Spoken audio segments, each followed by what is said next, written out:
Good afternoon, podcasters, YouTubers, Sales Academy followers, supporters, and haters. I hope there's a few. Come on, we're not shaking it down enough if we're not now. I'm only teasing. Good afternoon. I just wanted to share with you, amusing as ever, what these are about. And this one's about indecision. Indecision is what kills me. And this has come about from, last week on Clubhouse, I was interviewing Andrea Waltz of Go for No. Friend of mine, brilliant author, fantastic business book, fantastic life book, and the principles of Go for No and stuff. And it reminded me of the fact that a lot of us fear rejection. That's the basis of a lot of that book, is about how we deal with rejection. And it got me really thinking about, how do we deal with rejection? Why is it such a thing? And it's like about hearing the no and getting told no. And that goes right the way back to childhood, and understanding that when we first learn no, and how to say no in the context of no, we're around about 2 years of age. And at that point, we kind of learn what conditional love is, unbeknown to our parents, but they'll show us love, unconditional love, until we start saying no to their requests and no to their commands, no to their parenting. And at that point, we see a different side of our mum and dad, because now we've disobeyed them. So now we start to learn that love actually comes with conditions, because this feeling I'm having right now isn't love. We don't know that at 2, but we kind of take it on. So we start to learn that feeling of no, and the feelings that we associate with being told no, they're not pleasurable feelings. So when we take that forward into our adulthood, why would anyone run towards a no? Why would anyone embrace no? Which is why the principle of Go for No is to help you deal with and overcome with your fear of rejection, but understand that no is a part of the journey towards a yes. And it's not that you just keep badgering somebody till you get a yes. It's not about that. It's about, you might get a no from 200 people to get one yes from a different person. But are you prepared to do that 201 activities to get the yes, whatever it might be? It might be 20, might be 2, might be 10, whatever. But you take the point. So there's always seems to be this yes, and this is where the thought went. This is where the kind of conversations have gone since that, and people talking to me about the conversation, about their feelings of the book and stuff, and how they feel about rejection. And what I found myself is that there's a yes, no, and a maybe. I do a lot of sales training, I do a lot of business coaching, and there's a yes, no, maybe. And people just go, well, I don't know what the individual is going to say next. And they're like, yeah, you do. You could ask them a question and they're going to say yes, no, maybe. So what do you do next? How do you respond? Not just react. How do you respond? How do you respond in a way that's useful for you? How do you respond in a way that's useful for your customer or your potential customer? So how do you emotionally reconnect and respond with what's been presented back to you? Whether that is a yes, a no, or a maybe. And this is what I've personally learned over years, is that I've become very comfortable with yeses. I've become equally, if not more, comfortable with no's. But it's the indecision that kills me. It's the not knowing any element of my life. And yes, it's about control to a degree. And I'm a self-confessed control freak. I'm all right to admit that.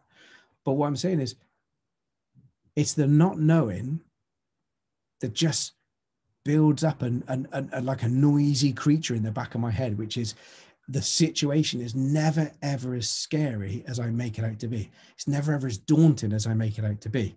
But by me avoiding it, I feed that wolf. So the indecision, the maybe, becomes such an ugly thing. I'll never, ever go near it. So I'll never do the follow-up. I'll never give them a nudge. I'll never pick up the phone or drop another message or add some more value or get in touch or give them a reason. I'd never do any of that, because my fear is the no. My fear is the no. Absolutely, my fear is the no. But it's the indecision that gets me wound up and tight, because I don't know how to deal with that. That's how I always felt. I don't know how to deal with that. And I started to challenge myself, and it's like, what do you fundamentally believe, Ad? Do you believe that everyone's going to want to do business with you? No. Do you believe that you want to do business with everybody? No. So what do you believe? What I believe is that some people are going to be right for me and some people aren't. And I'm okay with either. because I also experience and believe that some of my biggest challenging customers, some of the biggest headaches, yeah, they're customers I know I never should have bought on in the first place. So even though they said yes, I should have said no and listened to my gut more, but I didn't. So not all no's are bad no's, right? But what I learned was, in terms of saying or getting a yes, I can deal with that. In terms of getting a no, I can deal with that. Because I'm comfortable that, as I said, not everybody wants to work with me. I'm comfortable with the fact that I don't want to work with everybody. But it's the indecision between getting a yes or a no. So once I got comfortable with both the yes and the no, yes, they want to do business with me. Yes, I want to do business with them. Brilliant. Now let's go through the process of doing that. No, they don't want to do business with me. Okay, cool. Let's understand the learnings in there, because there's always learnings, and sometimes massive learnings. We learn more from the customers we lose than the ones that we win. But are we bold enough to ask those questions? Okay, cool. So why on this occasion, I'd love the feedback. What was about what we discussed that just wasn't right for you? So I can improve in the future. What is it that I could do to be better? You know, ask those questions, because people will give you their viewpoints and their opinions, but ask them preparing for the heat that's going to come, because you may feel pressure, you may feel criticism, you may feel hurt by what gets said back to you. But it's only feedback. If you're driving your car, 90% of the time you're off course. You're driving towards the curb. Oh, you autocorrect. You're driving towards the white lines. You're going to hit an oncoming. Oh, you autocorrect. You're adjusting your direction all of the time, because feedback is coming to you constantly, so you adjust. But at no point do you pull over in the lay-by and start bawling your eyes out because you're no good at this driving line because you keep almost hitting the curb. You just accept it as what it is, which is data feeding back, enabling you to change course.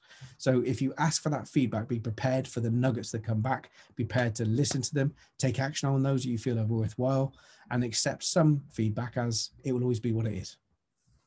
But the maybes. So what I learned was how to tackle the maybes. And I was coming back to my values and principles that are important to me, principles. And I was like,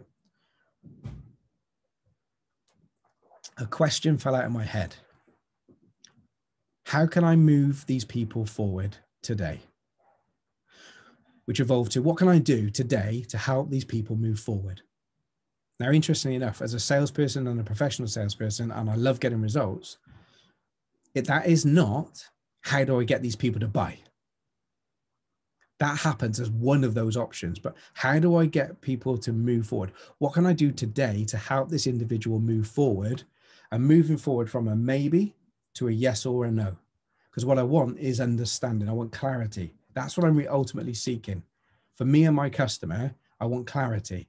Not maybe, not indecision, not paralysis, not fear. I want decision. Let's celebrate those decisions, whether they're a yes or a no, because either way, they've made a decision that's right for them. Even if deep down in your heart, it's not the right decision, it's a right decision for them. Can you come back again? Can you be better next time? Can you challenge the thinking differently? Yeah. But who do you need to become to do that? So how do we move the maybes to yes? So what can I do every day to move these people forward, whether that's a yes or a no? When you get really, really comfortable with that, not only do you desensitize yourself to no and the fear of rejection, you become confident in how you celebrate those no's, learn from those no's, grow from those no's, as well as learning from those yeses and growing from those yeses. And maybe is where the paralysis and death of business exists. So challenge yourself and challenge your customers to get better at this every day. What can you do to move these people forward to help them make a decision? Those are my thoughts. Anyway, I've rattled on enough. Thank you ever so much for listening. Thank you for sharing this stuff. If you're enjoying this content, share it out with the people that you know. The podcast is going wide. YouTube channel's there for the video as well. Get in touch with us on social media. Come and ask a question. There's no such thing as a stupid question, just stupid people that remain stupid because they don't ask questions. I look forward to your questions. Speak soon.